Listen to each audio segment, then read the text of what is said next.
Bienvenue à toutes et à tous. Donc, comme disait Monsieur le maire, c'est un moment d'échange important. Et c'est la première rencontre. On est assez nombreux et je pense que on va être de plus en plus nombreux, d'après mes informations, hein, c'est mon métier. Et donc, comme journaliste, je suis ravi de... J'ai pas hésité une seconde parce que, comme disait Olivier Babot, le débat d'idées est important. Et puis, je me suis dit, les idées, c'est pas seulement des idées, c'est aussi des actions. Les think tanks sont aussi des do tanks à leur façon, puisque les idées, on va le voir pendant ces 2 jours, les idées influencent aussi l'action, et notamment dans un monde incertain. Voilà. Alors, pour, j'allais dire, essuyer les plâtres, comme on dit familièrement, j'appelle sur la scène de ce bel auditorium. Elle est déjà là, elle m'a devancé. Je vais proposer donc à Laetitia Fouquet-Carpinelli, de Circle Management, je prononce bien, de prendre la parole pour lancer le sujet, et après, je reprends la main et le micro. Et je vous passe mon micro, je fais un petit passage de relais. Merci. Je vais peut-être m'installer là. Ça gère un petit support. Merci beaucoup. Mesdames, Messieurs, je suis très honorée d'introduire cette première conversation des rencontres des Sablons. C'est sur un sujet assez brûlant, l'avenir de notre système de protection sociale. C'est un sujet brûlant parce que, comme vous l'avez pu le voir, on a pu le voir l'année dernière avec la réforme des retraites, les Français sont extrêmement attachés à leur système de protection sociale. D'ailleurs, je vais donner quelques chiffres pour mettre un peu en perspective le débat, mais 84% des Français considèrent que notre système de protection sociale est un modèle et qu'il pourrait être répliqué dans d'autres pays. Et bien que la France dépense aujourd'hui un tiers de son PIB sur son système de protection sociale, les Français, en très grande majorité, puisqu'ils sont 83%, à penser que c'est normal, voire insuffisant. Alors, ils y sont très attachés, et pourtant, ce système n'est pas si ancien.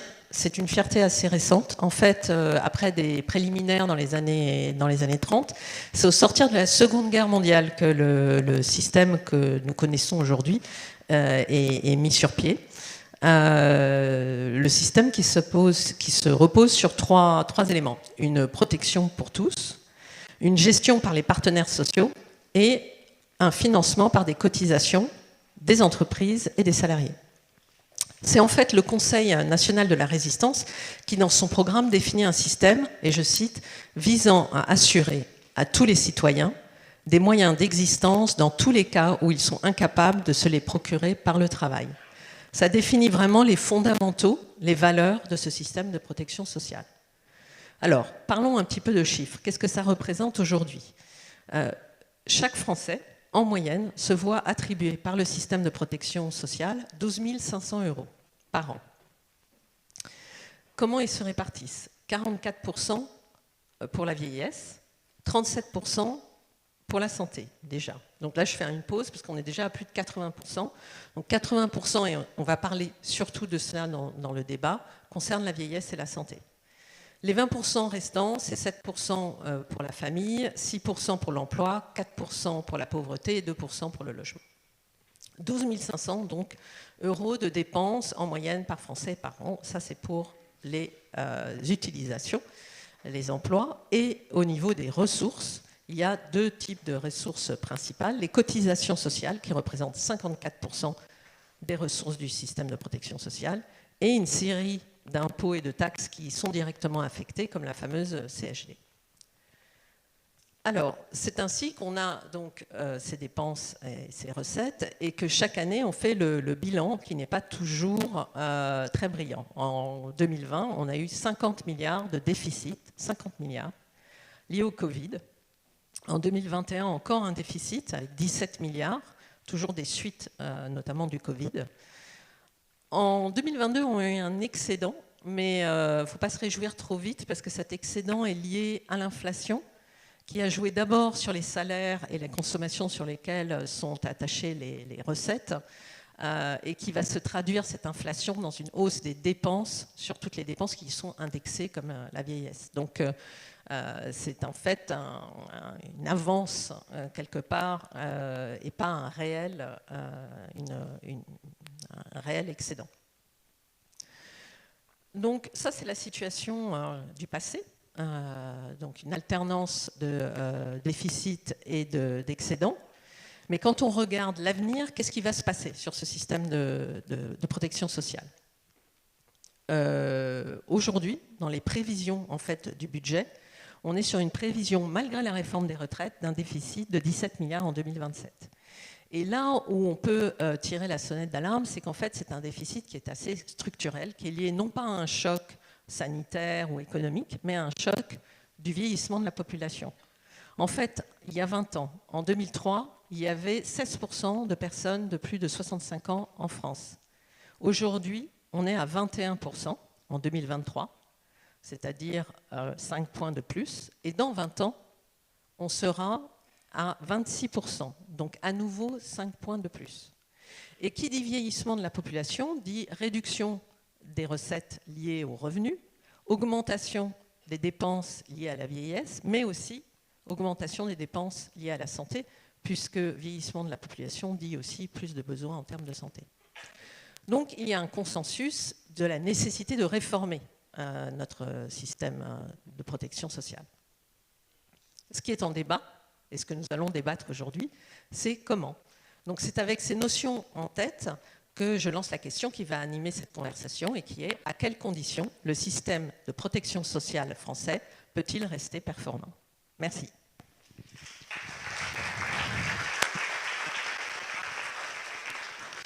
Merci Laetitia. Le décor est planté, ça promet. Ces chiffres sont très impressionnants, c'était bien de les rappeler. C'est aussi l'intérêt de ces rencontres, c'est de donner des faits, des choses objectives aussi. Ça, c'est important. Alors, pour parler de ce sujet, alors pour répondre à cette question, peut-être qu'il faudrait plus qu'une heure, mais on va y arriver en moins d'une heure et de manière concise mais efficace. Et pour parler de ces sujets, donc, j'appelle à la tribune, sur la scène, Erel Thévenon, que j'ai déjà croisé tout à l'heure, de l'Institut économique et social, l'IES. Nicolas Bouzou, que j'ai croisé aussi, que l'on voit souvent dans les médias, qui est l'auteur d'un rapport très remarqué il y a quelques mois sur le coût de l'obésité en termes de santé publique et de coût de ce que ça représente. Et puis Nicolas Marquez. Chacun va se présenter, chacune, chacun. Et Laetitia, d'ailleurs, est repartie. Oui, d'accord. Alors, les règles du jeu, c'est qu'en fait, les think tanks, que vous connaissez ou non, ils vont se présenter, vont échanger, vont débattre. C'est pas chacun parle pour lui ou pour son think tank. Il y aura un débat, c'est le plus important. Et en contrepoint, en réaction, un responsable, un représentant, un dirigeant d'entreprise va réagir. Alors, c'est pas pour forcer les traits, mais il y aura la réflexion et une personne qui est dans l'action quotidienne, comment elle vit les termes du débat. Je l'aperçois, Clarisse Loss, donc, la présidente de MSD, qui se trouve à Puteaux, d'ailleurs non loin d'ici, le siège, près du futur siège Total. Et elle a accepté donc de participer, madame a accepté de participer, et à la fin, donc, vous réagirez. Alors, je vous propose un petit exercice rapide pour les personnes qui ne vous connaîtraient pas, qui n'auraient pas lu vos rapports, publications, qui auront l'occasion d'ailleurs de les... Il y aura un lien après pour que vous puissiez aussi lire des publications ou des articles ou des tribunes.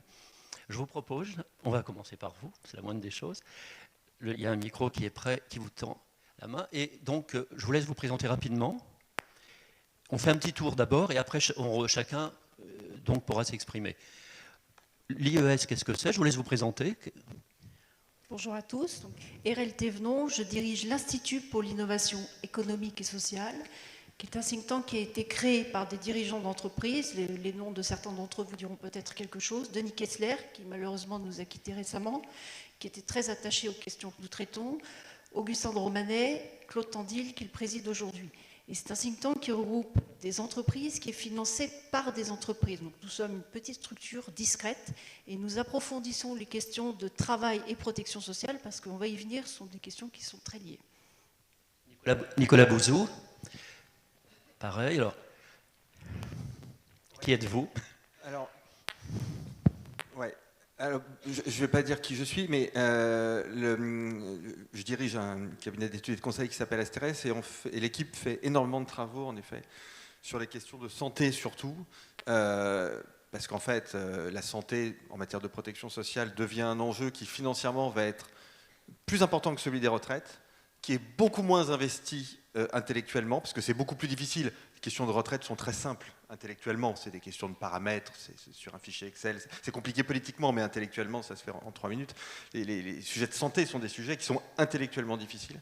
C'est pour ça qu'on investit beaucoup ça, et qu'on fait un certain nombre de rapports, je vous donnerai des exemples tout à l'heure, mais pour essayer de quantifier les impacts économiques, de la lutte contre l'obésité, les impacts économiques, de la généralisation de l'exercice physique, vous voyez, d'actions de prévention très concrètes qui sont bonnes pour la santé au niveau individuel, bien évidemment, mais qui ont aussi des effets macroéconomiques positifs. On va y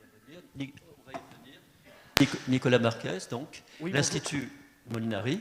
Oui, donc je suis de l'Institut économique Molinari. À l'Institut économique Molinari, on fait de l'analyse des politiques publiques. On les regarde et on regarde si elles font ce qu'elles disent ou si elles font autre chose. On fait beaucoup de fiscalité, on fait beaucoup de réglementation parce que ça a un impact direct sur l'activité, sur la performance économique, sur le pouvoir d'achat. Et on fait aussi beaucoup de protection sociale, alors dans un angle assez complémentaire avec les deux précédents orateurs. Et notamment, moi, je vais vous parler de l'impact des retraites, parce que c'est fondamental. La retraite, c'est un quart de la dépense publique en France. Je voulais rapidement, à la fin plutôt, en réaction. Alors, Erel Thévenon, à quoi, je repose la question, à quelles conditions ce système social qu'on nous envie dans le monde, moi je voyage pas mal, à chaque fois on me dit le modèle français, à quelles conditions ce modèle, ce système peut continuer à être performant compte tenu de ce qu'on vient d'entendre et de ce que vous avez dit. À quelles conditions alors? Alors la réponse va tenir en un mot à la condition d'être profondément transformé et, je dirais, refondé. Refonder un système, c'est réfléchir aux objectifs qu'on veut lui fixer et en déduire ensuite une architecture et les moyens de les atteindre. Et Laetitia l'a très bien décrit tout à l'heure. Il y a un paradoxe, c'est que les Français sont très attachés à ce système, rêvent de le voir s'étendre à l'ensemble du globe, voudraient qu'il soit... Mais il est de moins en moins performant. Pourquoi? Parce qu'il a été conçu à une époque qui est aujourd'hui derrière nous. Et on a des enjeux aujourd'hui immédiats et demain colossaux.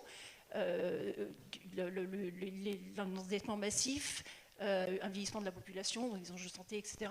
On a également des technologies qui sont très prometteuses, mais qui viennent transformer le travail, qui est l'assiette de financement. On a des technologies en santé qui sont très prometteuses, mais qui sont aussi très coûteuses, et donc elles pourraient nous passer sous le nez, faute de pouvoir les financer, etc.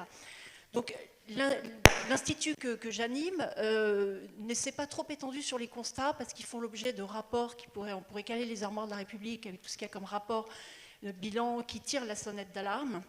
Nous, notre job, ça a été de réfléchir à ce que pourrait être une architecture nouvelle de ce système de protection sociale. Et donc, l'idée, ce n'est pas le grand soir de la Sécu, parce qu'une réforme n'est crédible que si elle s'inscrit, si elle respecte la culture du pays, l'histoire des institutions.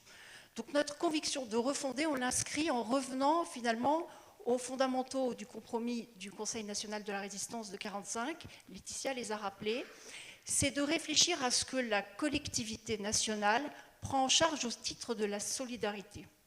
Et donc nous, on distingue deux types de risques, les risques universels et les risques particuliers. Les risques universels, ce sont ceux auxquels tout à chacun, vous, moi, peuvent être un jour confrontés et qui nous privent de ces fameux moyens convenables d'existence et de la possibilité de se soigner, d'accéder à la santé. Ces risques universels doivent être pris en charge par la solidarité nationale. Et qui dit solidarité dit impôt.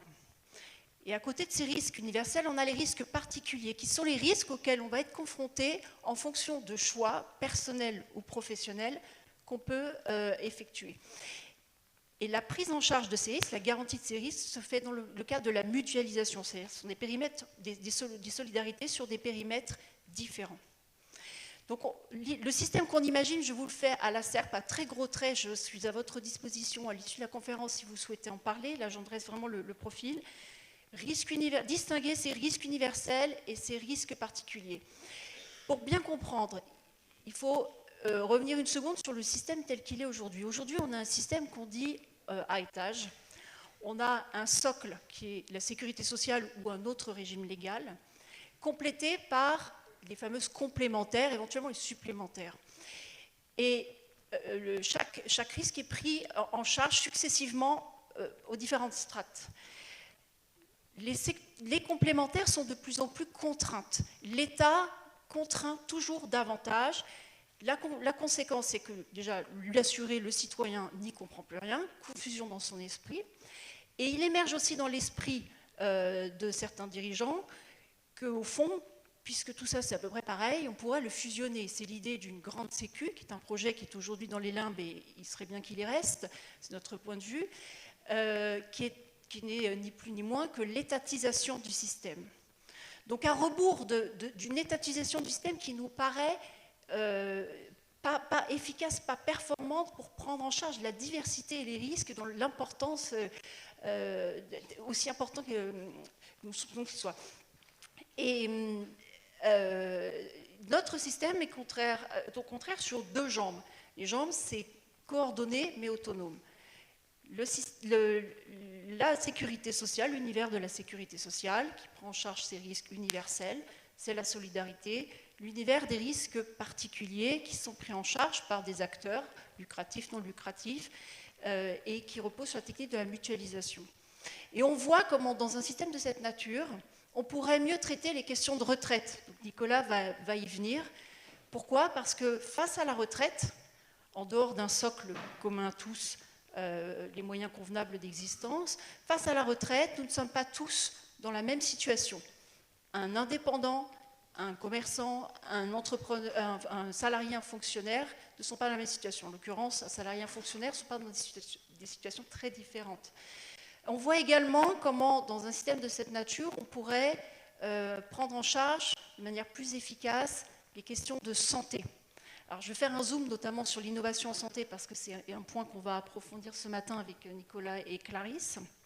Mais aujourd'hui, l'innovation en santé est financée par la sécurité sociale. Alors, on l'a bien compris, la sécurité sociale est quasi exsangue et elle a tendance à voir, mais vous préciserez, vous connaissez ces sujets bien mieux que moi, l'innovation comme un coût. Et il y a toujours plus urgent. Dans le système tel que nous l'imaginons, la sécurité sociale pourrait investir dans l'innovation en santé, mais on ouvre tout un champ des possibles avec tous ces acteurs qui auront intérêt, parce qu'il va falloir qu'ils se distinguent, qu'ils vont avoir des assurés qui vont avoir des besoins différents, ils vont avoir besoin d'anticiper, ils vont avoir besoin de se distinguer, et ils pourront innover sur les sujets qu'ils voient émerger. Donc, si je résume pour répondre à la question de Gilles, refonder, c'est revenir aux objectifs, au regard des enjeux tels qu'ils sont aujourd'hui et tels qu'ils vont être demain. Et c'est une réflexion très, très importante. On ne peut pas penser la transformation du système de protection sociale sans penser aux transitions économiques, sociales, sociétales, politiques, géopolitiques. Il faut analyser ces risques en fonction de l'état du pays et l'état du monde. La deuxième chose, c'est qu'il faut réfléchir au partage des rôles, l'État et la responsabilité de chacun des assurés. Et la troisième chose, c'est que derrière, on déroule des techniques qui permettent de couvrir les risques. Parce qu'en fait, l'enjeu, c'est que les engagements qui sont pris soient réellement couverts. Et enfin, je terminerai juste en disant que nous sommes un think tank, pas un lobby. C'est une proposition, elle est à débattre, elle n'est pas aboutie. Et l'objectif des think tanks, c'est justement de la verser au débat et de pouvoir l'améliorer, réfléchir, peut-être la transformer assez différemment. Donc c'est l'intérêt d'un événement de ce type. Et d'être un aiguillon pour les décideurs publics et privées. Et un aiguillon parmi nous, donc Nicolas Marquez, que vous avez incité à prendre la suite sur la capitalisation retraite, et après on reviendra vers Nicolas Bouzou. Alors Nicolas Marquez, j'allais dire, so what, qu'est-ce qu'on fait, qu'est-ce que vous proposez, vous, qui êtes un empêcheur de penser en rond? Oui, alors, une idée simple, c'est accepter le vieillissement. On vieillit, c'est le cas, on le prouve tous. Moi j'ai perdu mes cheveux et j'en perds de plus en plus. Plus sérieusement, il faut accepter ce vieillissement et il faut en tirer les conséquences. Aujourd'hui, on n'en tire pas les conséquences et on cherche à faire des économies de bout de chandelle un peu partout. On a mis la France, une certaine France dans la rue lors des réformes sur les retraites. On rationne l'innovation. Ça pose toute une série de sujets. Il y a toute une série d'impasses. La dépendance est mal financée.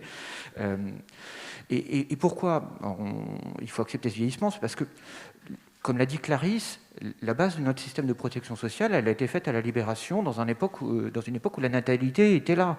C'était le baby-boom. C'était une époque de rajeunissement de la société française et qui est radicalement différente de la situation actuelle. Je vais vous donner un exemple. Il y a deux façons de financer les retraites. Il y a la répartition. Donc en répartition, on applique des cotisations et puis ça finance les pensions. Ça, on a du mal à le faire. Comme l'a rappelé Clarisse, aujourd'hui, les cotisations, c'est 54% du financement des retraites. Le reste, c'est des impôts et taxes affectés et c'est des déficits. Bon. Et la répartition, ça a très très bien fonctionné. À la Libération, quand vous aviez 3 enfants par femme, ça fonctionnait super bien. Dans les années 60, il y avait 4,4 cotisants pour un retraité. Et donc, on avait des cotisations retraite qui étaient 2 fois moins élevées. Ça pénalisait pas trop la compétitivité, ça pénalisait pas le pouvoir d'achat. Aujourd'hui, on est à 1,4 cotisants par retraité. Aujourd'hui, ce qui marche, si vous voulez financer les retraites, c'est une dose significative de capitalisation. Pourquoi? Parce que quand on est en capitalisation, on a toujours nos cotisations, mais nos cotisations font des petits, elles sont placées sur les marchés financiers, elles rapportent des dividendes, elles rapportent des plus-values, et puis ça finance une partie des retraites. Si vous allez aux Pays-Bas, vous avez bien sûr les cotisations sociales, patronales, salariales, comme chez nous, mais c'est 2/3 du financement de la retraite, et il y a 1/3 qui est autofinancé par les marchés financiers. Et donc ça, c'est quelque chose qui ne pénalise pas la compétitivité, c'est quelque chose qui ne pénalise pas le pouvoir d'achat des actifs, et ça bonifie les retraites. Et donc, quand vous regardez les Pays-Bas, vous cotisez moins, et vous avez plus de retraites que chez nous, et vous aurez des retraites meilleures dans le temps, parce qu'elles vont moins se dégrader dans les décennies à venir. Donc typique, la retraite, c'est un sujet clé pour nous, parce que c'est le seul sujet où on peut faire des économies majeures, on pourrait économiser des dizaines de milliards d'euros par an, facilement, comme l'a dit Nicolas, en plaçant sur les marchés financiers, on a toute l'infrastructure. Donc ça, pour moi, c'est un vrai enjeu. Ce serait pas un gros mot, ce serait pas... Non, ce serait normal, c'est accepté dans beaucoup de pays. Il y a encore des blocages culturels en France, on entend chaque fois mais en France, les marchés. C'est devenu un gros mot, mais quand on parle retraite, on vous dit toujours, Gilles, vous avez raison, on vous dit, vous êtes pour BlackRock. Vous savez qui a inventé le terme fonds de pension? Non, Gilles, on n'en a pas jamais parlé. C'est Napoléon Ier. C'est Napoléon Ier, c'est pas BlackRock. Les États-Unis n'existaient pas, BlackRock n'existait pas. Vous savez quel était le plus grand défenseur des fonds de pension en France? Qui a évangélisé l'idée du fonds de pension? Non. Bon, c'est Jean Jaurès. Jean Jaurès travaillait sur la population des mineurs et il s'est dit, ces gens-là, il leur faut une protection sociale. Et donc, il faut généraliser des caisses de retraite. Et il avait dit, ça me revient, il avait dit on ne peut aller vers l'idéal de protection, qu'en allant sur le réel. Oui. L'objet de ces rencontres aussi. Qu'en actionnant le réel. Et dans les années 1910, Jean Jaurès dit il faut généraliser la capitalisation collective. Il dit c'est la meilleure façon de financer les retraites, la façon la plus économique, il avait raison. Et il ajoute d'ailleurs, de façon malicieuse, parce que Jaurès a un agenda politique, il dit les ouvriers vont devenir capitalistes, ils vont posséder une partie de l'économie et ils vont pouvoir influer sur le déroulement de l'économie. Charles de Gaulle, le partage de la valeur, c'est un peu cette même idée. Et nous, on a fait de la capitalisation un gros mot. On a d'ailleurs réécrit l'histoire. Certains pensent que la capitalisation, c'est le Conseil national de la résistance. En fait, non. Dans le programme du CNR, je fourchais. Certains pensent que la répartition, c'est le CNR. Dans le programme du CNR, vous ne trouverez jamais le mot répartition, pour une raison bien simple. C'est que la répartition, elle a été introduite en France quelques années avant, en 1941, par le ministre du Travail de l'époque, René Belin, l'ancien secrétaire général de la CGT, qui est à Vichy. Et donc le CNR, ils sont très dubitatifs sur la répartition. Et finalement, si on la généralise en 1945, c'est parce que les caisses sont vides et que l'État ne veut pas indemniser les caisses de retraite par capitalisation dont les capitaux ont été confisqués par Vichy. Bon, voilà. Mais notre histoire sociale a totalement été réécrite. Alors, pour moi, c'est clé d'arriver à introduire une dose de capitalisation collective, généralisée, parce que c'est plus rentable pour financer les retraites, parce que quand vous avez moins de cotisations, vous avez plus de compétitivité et plus de pouvoir d'achat. C'est aussi clé parce que c'est important en termes d'inégalité. Aujourd'hui, on a cité Kessler, Denis Kessler, c'est RL qui l'a cité.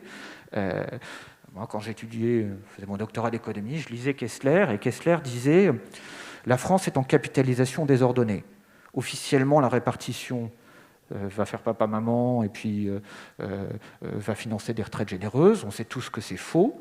Et il y a certains qui se mettent à capitaliser dans leur coin, individuellement. Ils font de l'immobilier, ils font de l'assurance vie, ou grâce aux dispositifs d'entreprise, qui sont des très très bons dispositifs, mais qui ne sont pas généralisés. Et donc il y a 2 poids, 2 mesures. Officiellement, on est très égalitaire, mais en fait, on est en train de faire une société inégalitaire. Bon. Clairement, si tout le monde capitalisait, tout le monde bénéficierait de retraites plus significatives, tout le monde bénéficierait du rendement du capital. Certains adorent Thomas Piketty. Moi, j'aime beaucoup certaines pages de Thomas Piketty. Dans son Capital au XXIe siècle, il dit il y a une grande inégalité au XXIe siècle, il y a les salariés qui vont bénéficier de la croissance et il y a les capitalistes qui vont bénéficier du rendement du capital. Si vous généralisez la capitalisation collective pour les retraites, tout le monde bénéficie du rendement du capital. On réalise le rêve de Jaurès, on est salarié, et en plus, on a le rendement du capital. Voilà. Alors, le débat, il me reste 30 secondes. Le débat, pendant des décennies, il a été bloqué. Mais maintenant, il change en France pour 3 raisons. La première, c'est que les politiques sont tétanisées. Ils ont vu Macron, sa tentative en 2020, ils ont vu sa tentative en 2023. Ils savent que les réformes passent de plus en plus mal, parce que reculer l'âge de la retraite, c'est pas populaire. La deuxième, c'est que la capitalisation fonctionne déjà très très bien en France. Le plus gros fonds de pension aujourd'hui qui existe en France, c'est l'établissement de retraite de la fonction publique. Il couvre tous les fonctionnaires. Tous les fonctionnaires sont obligés de cotiser en capitalisation collective. C'est co-géré avec la CGT, la CFDT. Ça marche très bien. Il n'y a aucun problème. Le seul sujet, c'est de le généraliser à tout le secteur privé. Et dans le secteur privé, les syndicats qui co-gèrent les caisses de retraite type Agirc-Arrco, et d'ailleurs qui les gèrent très très bien, sont tétanisés parce qu'ils voient que le taux de remplacement va chuter. Et ils commencent à comprendre que il va falloir s'y mettre et que c'est pas plus mal, qu'ils ont les savoir-faire. À l'Agirc-Arrco, par exemple, ils savent déjà bien gérer des réserves. Et mon projet, c'est qu'un jour, ils gèrent une capitalisation collective pour tous. Voilà, j'ai dépassé, je m'arrête. Merci Nicolas. On a l'exemple, l'intérêt de ces rencontres, c'est d'aller à rebours des idées reçues, des conformismes. Voilà, moi je trouve ça vraiment, c'est bien lancé. Alors, l'autre Nicolas Bouzou, donc, j'imagine que je sais que pour vous, c'est l'innovation et la prévention qui sont les 2 axes de changement, si changement est possible, parce que ça suppose des conditions. Comment vous réagissez ? J'en ai fait concentrer les 7 minutes qui me sont imparties sur la question de la santé, parce que en fait, les dépenses de santé, elles vont beaucoup augmenter ces prochaines années. Et elles vont beaucoup augmenter pour de bonnes raisons. Elles vont beaucoup augmenter parce que l'âge de la population augmente, et donc les dépenses de santé augmentent.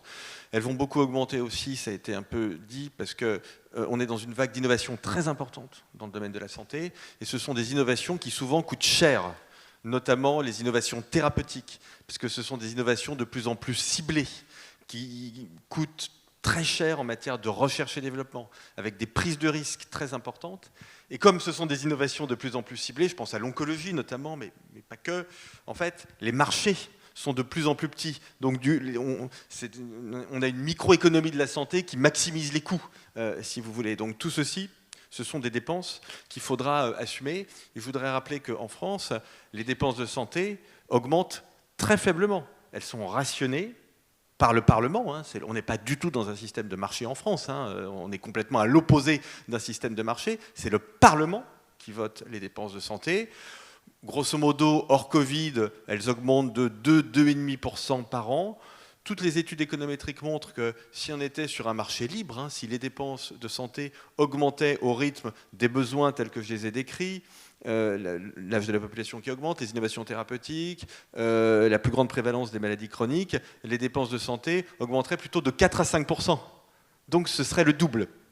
Et donc le sujet auquel on doit réfléchir, c'est comment est-ce qu'on peut réguler les dépenses de santé. On est obligé de le faire en France, puisque de toute façon, elles sont collectives en très grande partie, que ce soit l'assurance maladie ou les complémentaires santé, mais de mémoire, 80-85% des dépenses de santé en France sont mutualisées. C'est le pays de l'OCDE où on mutualise le plus les dépenses de santé, donc il faut trouver des moyens de régulation.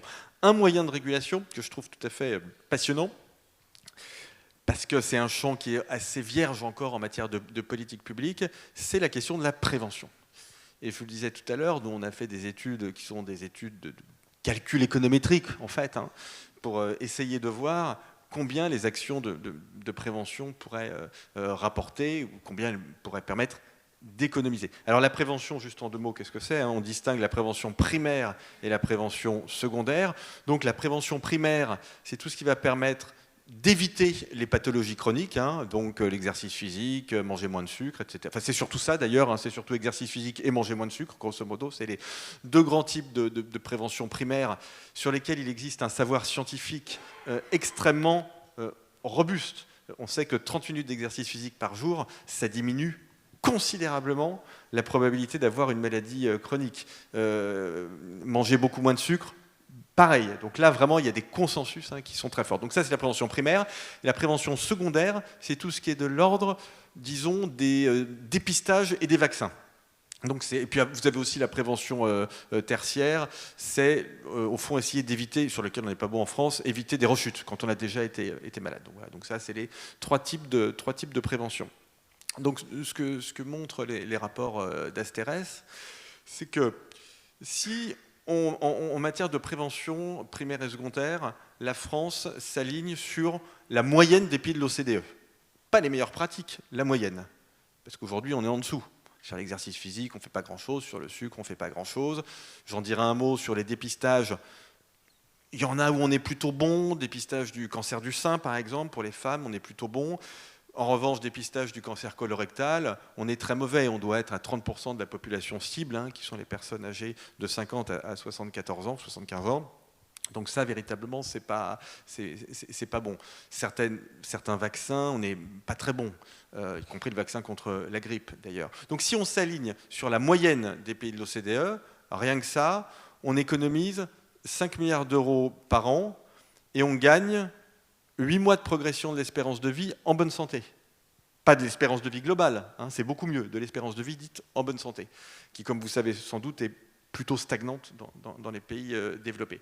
Si on s'aligne sur les meilleures pratiques de l'OCDE, ce qui est tout à fait à notre portée, puisque d'autres le font, donc on doit pouvoir le faire, on économise minimum 17 milliards d'euros par an et on gagne 24 mois d'espérance de vie en bonne santé. Donc, moi, c'est des politiques publiques que je trouve assez sympas, les politiques publiques de prévention, parce qu'elles ne sont pas punitives, en fait. On dit aux gens, on va permettre au système de faire des économies, et en plus, ça va être bon pour vous, parce que vous allez vivre plus longtemps en bonne santé. Et mieux, avec voilà, exactement. de meilleures relations à tous les niveaux. Voilà, exactement. Et c'est des choses qui ne sont pas très, très compliquées. C'est la promotion du vélo, les entreprises ont aussi une part de responsabilité. Moi, je me bats, par exemple, contre les ascenseurs dans les entreprises ou dans les hôtels. Vous savez, vous arrivez dans un hôtel, l'escalier, c'est un vague escalier de secours où vous avez l'impression que vous allez vous faire égorger dedans. En revanche, l'ascenseur, c'est sublime, vous arrivez, je sais pas, il y a 4 ascenseurs, je ne sais pas pourquoi. Voilà, bon. Non, vous voyez, c'est des choses qu'il faut changer, donc c'est des petites choses. Mais c'est très important. Il y a un travail des partenaires sociaux aussi, engagé avec les partenaires sociaux. Nous, on a fait une étude sur l'exercice physique. On a demandé aux gens, pour quelles raisons vous ne faites pas d'exercice physique ? 87% des gens disent, parce qu'on n'a pas le temps. Parce qu'on ne peut pas, parce qu'on travaille la journée, parce qu'on doit s'occuper des enfants le soir. Donc il y a aussi tout un travail à faire avec le patronat pour essayer de voir, certaines boîtes le font, mais comment est-ce qu'on peut donner un peu de flexibilité aux gens pour qu'ils fassent de l'exercice physique. Il y a tout un sujet avec l'agroalimentaire aussi, bien évidemment. Et puis, je le disais, il y a la question des dépistages, des vaccinations, sur lesquelles on avance. Moi, par exemple, je me suis beaucoup battu, et heureusement ça se fait maintenant, pour qu'on puisse vacciner contre la grippe dans les pharmacies. Mais ça a été très compliqué, vous n'imaginez pas. Parce que, pardon si ça concerne certains d'entre vous dans la salle, mais les syndicats de médecins généralistes, ce n'est pas les plus progressistes de la Terre. Hein. Sud à côté, c'est facile. Hein. Non mais vraiment, Sud SNCF, hein, je parle. Bon. Non, mais... donc là, non mais attendez, là on vient de faire passer la possibilité de faire des tests urinaires pour les cystites en pharmacie. C'est des bandelettes, pas très compliqué. Pas besoin d'avoir un doctorat pour lire une couleur sur des bandelettes. Et c'est très important parce que quand les femmes ont des cystites le dimanche, c'est extrêmement douloureux et ça contribuait à engorger les urgences. D'accord ? Voilà, donc là on avance là-dessus. Vous voyez ? Donc ça, typiquement, c'est du dépistage, ça évite les complications, c'est très important. Et puis, il y a la question, et je m'arrête là, je n'ai pas le temps de développer, mais qu'il faut aussi réinvestir intellectuellement de l'usage des technologies, et en particulier de l'intelligence artificielle.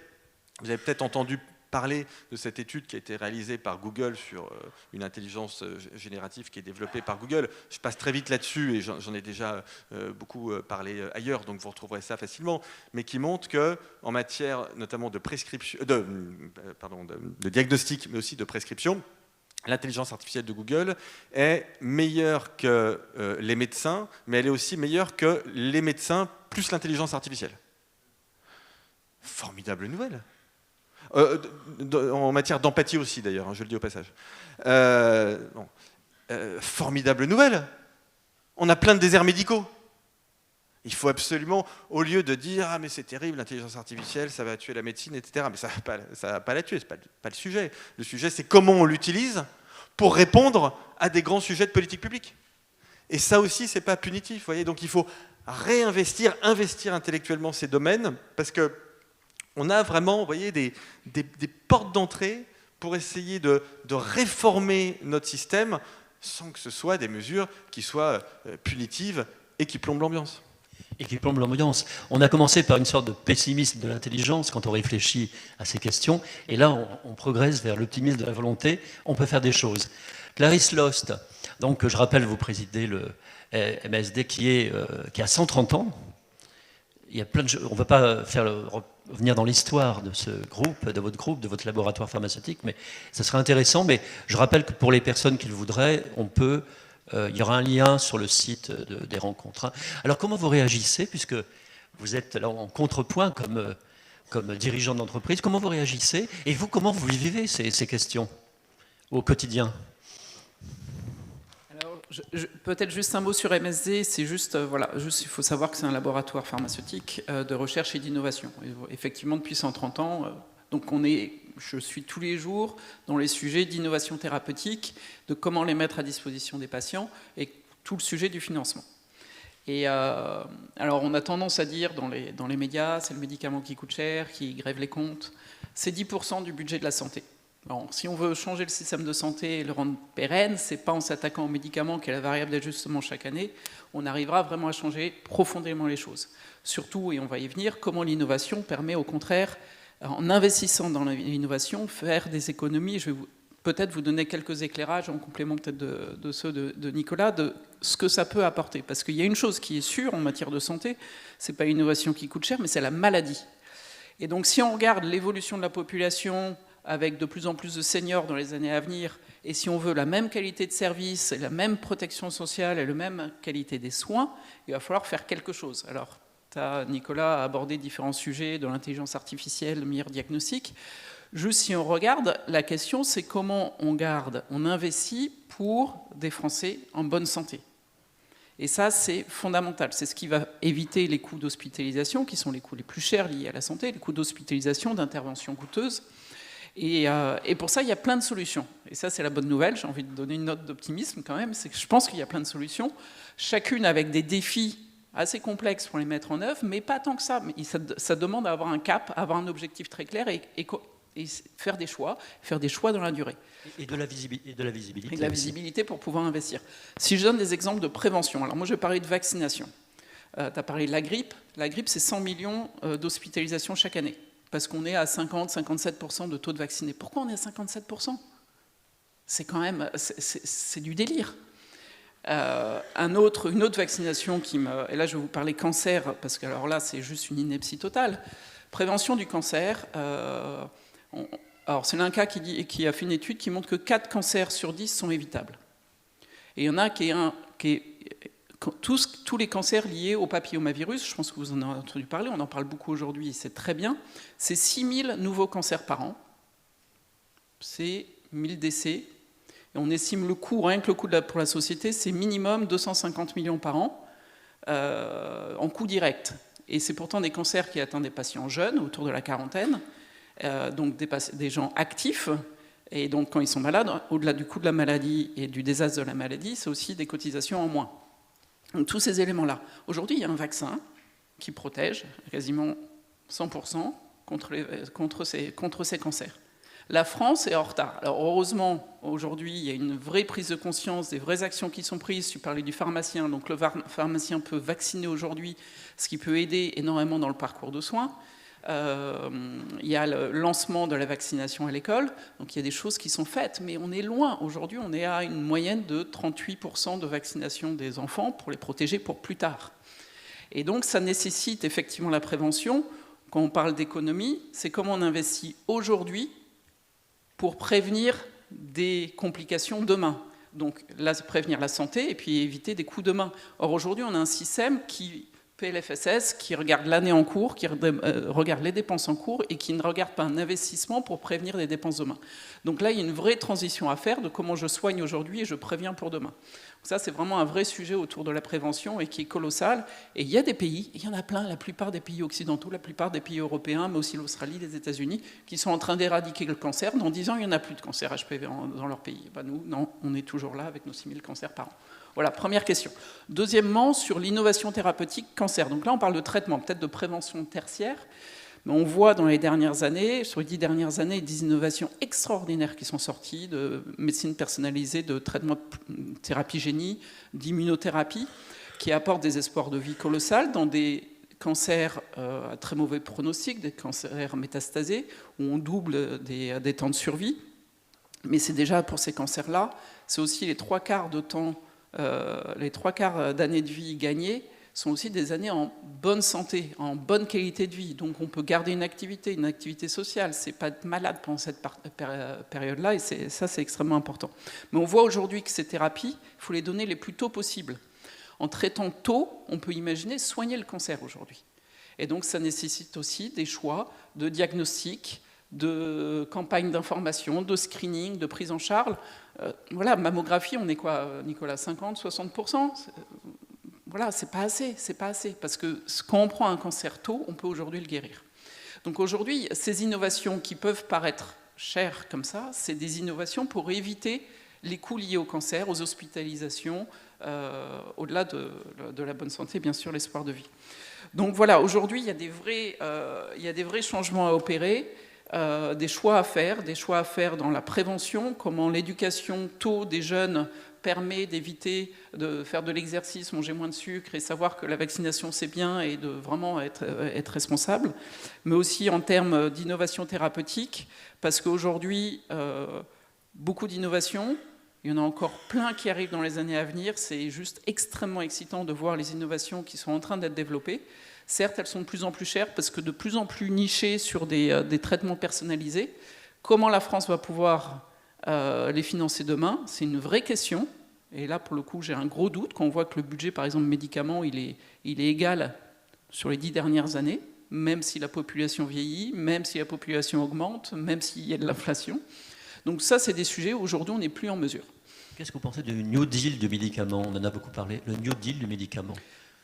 Alors, le New Deal, c'est face à ces problématiques de financement de la santé et du médicament. L'année dernière, la Première ministre a décidé de lancer un genre de think tank pour travailler sur ces questions-là, et effectivement a fait des propositions, notamment de se dire cette pluriannualité, donc de regarder effectivement qu'est-ce qui vient, pour se dire qu'est-ce qu'on va vouloir, comment on va le financer et l'anticiper.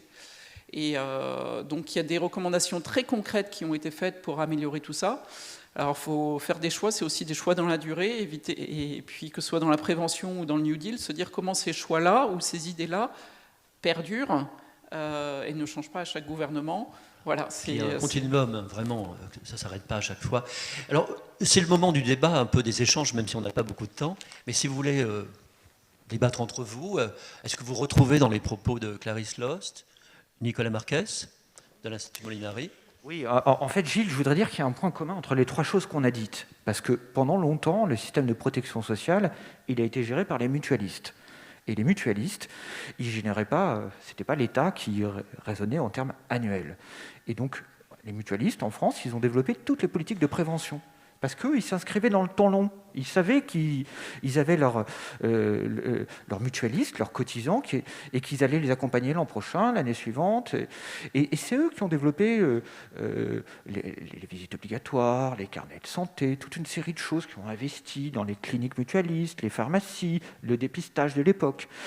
Et puis l'État est arrivé, et l'État, il a pris l'annualité budgétaire. Et donc finalement, la prévention, elle coûte, et on oublie qu'elle rapporte énormément parce qu'elle fait des économies dans le temps. Et c'est le même sujet en retraite.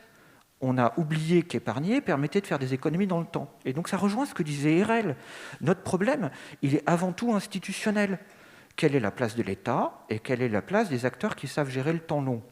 En France, on a un État qui est incapable de gérer le temps long. À Molinari, on a fait notamment une étude sur les retraites des fonctionnaires. Les retraites des fonctionnaires, c'est un gouffre, parce qu'en 1854, Napoléon III a fermé la caisse de retraite des fonctionnaires. Et depuis, l'État n'a rien fait pour gérer le temps long. Voilà. Donc, en fait, nos trois sujets, une absence d'innovation, du rationnement qui se multiplie partout, des déficits de retraite. Si on était un pays moyen de l'OCDE, on aurait 80 milliards autofinancés par les marchés financiers pour les retraites. C'est lié à un choix institutionnel. C'est un drôle de paradoxe. On entend souvent des personnes du secteur public fustiger les personnes du privé avec leur court-termisme. Mais en fait, c'est eux souvent qui sont court-termistes, avec plus les aléas politiques, les changements électoraux. RL. Pour compléter ce que vient de dire Nicolas, la difficulté, c'est que ce système est devenu tellement complexe qu'il est illisible, qu'on n'y comprend plus rien et qu'on dilue les responsabilités. Et si on arrivait à le réorganiser, il ne s'agit pas de dire que ça va être simple. La simplicité n'est pas une finalité en soi, ce n'est pas parce que c'est simple que c'est bon. En fait, ça restera compliqué. En revanche, il faut que ce soit lisible et que chacun comprenne ce qu'il paye, pourquoi, pour qui. Pour pouvoir aussi avoir la main sur... on pense à Attal, tu viens pas chez le médecin, tu payes. On a trouvé quand même, s'est trouvé quand même des gens pour trouver ça anormal. Et c'est lié à notre imaginaire, ce que soulignait Laetitia en introduction. On a l'impression que l'État-providence, c'est infini, c'est une puissance divine qui déverse de l'argent, qui tombe dessus, etc. En fait, on a chacun une responsabilité, mais aujourd'hui, même quand on est de bonne volonté, on a un peu de mal à les prendre parce qu'on a de mal à mesurer l'impact qu'on peut avoir sur le système. Et donc, ce que disaient Nicolas et Clarisse sur la prévention, aujourd'hui, on peut essayer de prévenir, mais ça serait beaucoup plus simple si on savait exactement quelles sont les actions, combien je vais payer, combien je vais gagner, ce que ça me fait économiser, quel impact, etc. Et aujourd'hui, c'est tellement vaste, tellement lourd qu'on ne le comprend pas.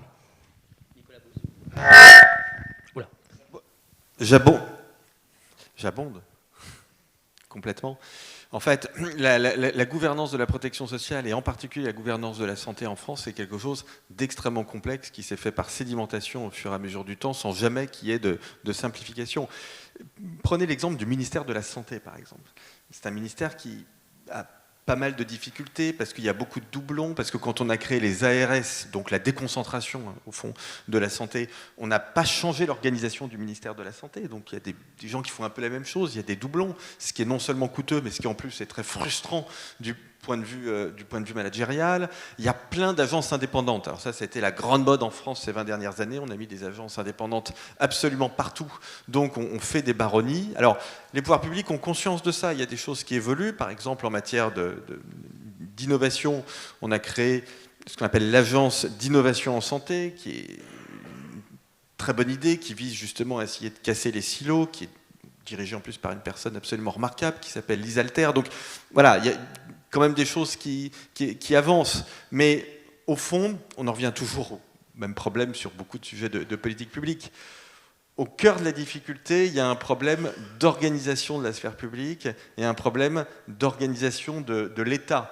L'économie de la santé, si vous regardez qui s'occupe de l'économie de la santé, le ministère de la Santé s'en occupe un peu, le ministère de la Recherche, rattaché au ministère de l'Éducation nationale, s'en occupe un peu, Bercy s'en occupe un peu, les ARS sur le terrain s'en occupent un peu, le secrétariat d'État au numérique parfois s'en occupe un peu, le secrétariat d'État à l'industrie aussi, donc personne ne s'en occupe, grosso modo. Vous voyez, ça intéresse pas grand monde. C'est l'une des raisons d'ailleurs pour lesquelles, sur la question du médicament, moi je vais dire des choses que Clarisse peut pas dire, mais quand le président de la République s'exprime sur l'industrie pharmaceutique en France, il dit des choses absolument formidables avec lesquelles on est d'accord. En effet, il faut que le prix du médicament cesse d'être la variable d'ajustement de la sécurité sociale, parce qu'on mène une stratégie de réindustrialisation. Donc on ne peut pas mener une stratégie de réindustrialisation avec une stratégie d'achat qui est une stratégie low cost. C'est pas possible. Donc le président de la République dit ça, c'est super. Puis après, il ne se passe absolument rien, en fait.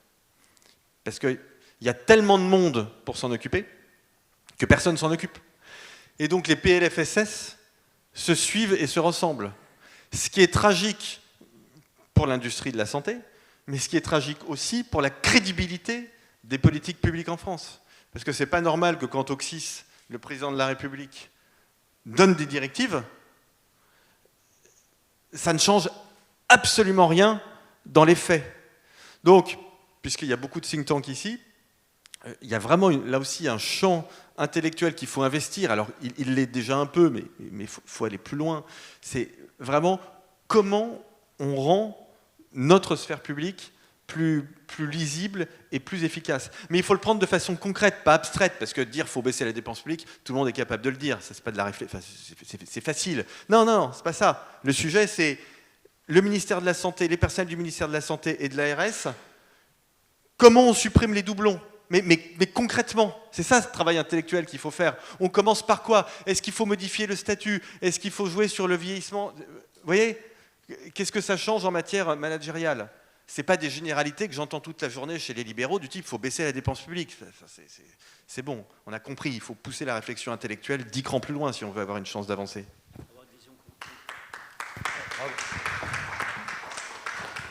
Ce sont des applaudissements très timides, mais qui signifient quand même que beaucoup de gens ne sont pas d'accord.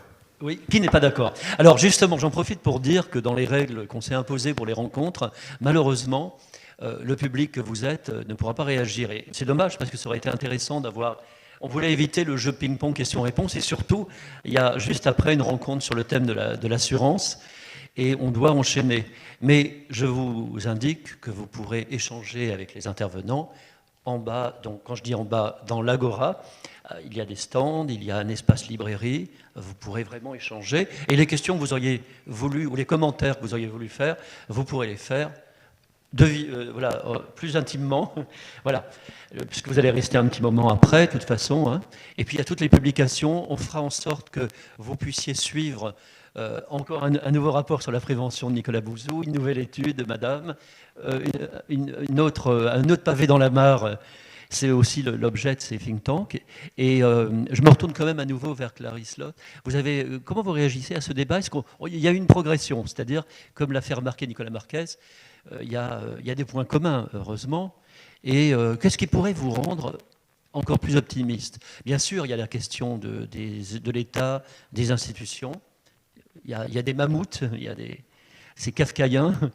Mais voilà, qu'est-ce qui pourrait, vous, en tant que dirigeant d'entreprise, est-ce que vous avez l'impression d'être entendu aussi? Est-ce que vous faites remonter ce que vous dites? On est entendu, effectivement, mais je rejoins Nicolas, il ne se passe pas grand-chose, ou en tout cas c'est beaucoup trop lent, Et peut-être ce qui me rendrait optimiste, c'est que je me dis, il y a les solutions, je pense que vous avez tous des idées qui paraissent tellement évidentes, on se demande, mais pourquoi on les met pas en œuvre demain?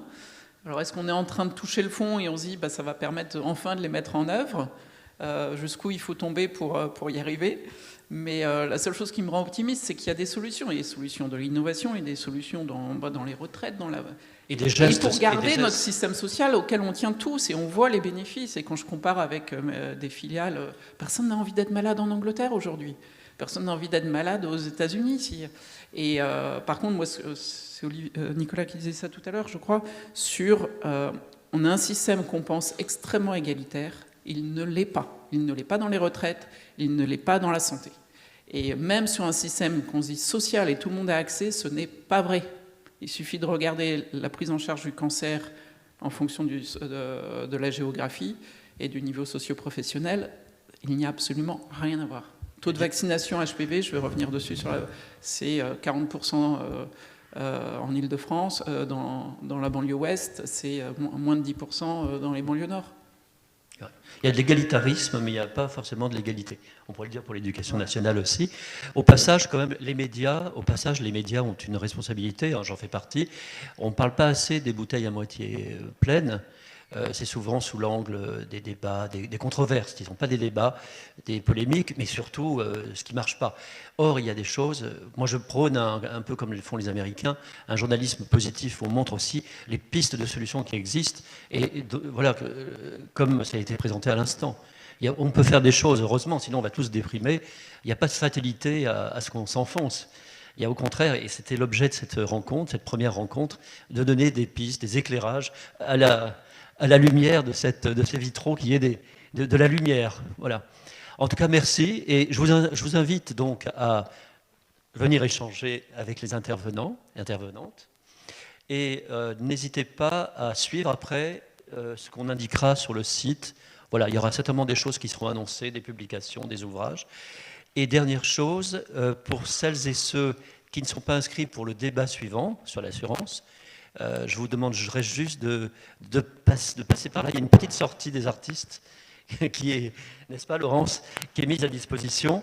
Et comme ça, on va pouvoir enchaîner le deuxième débat de la journée, de ces rencontres. J'espère en tout cas, à vos réactions, je pense que ça a dû être intéressant. Le débat ne fait que commencer en fait. Là, maintenant, passons à l'action.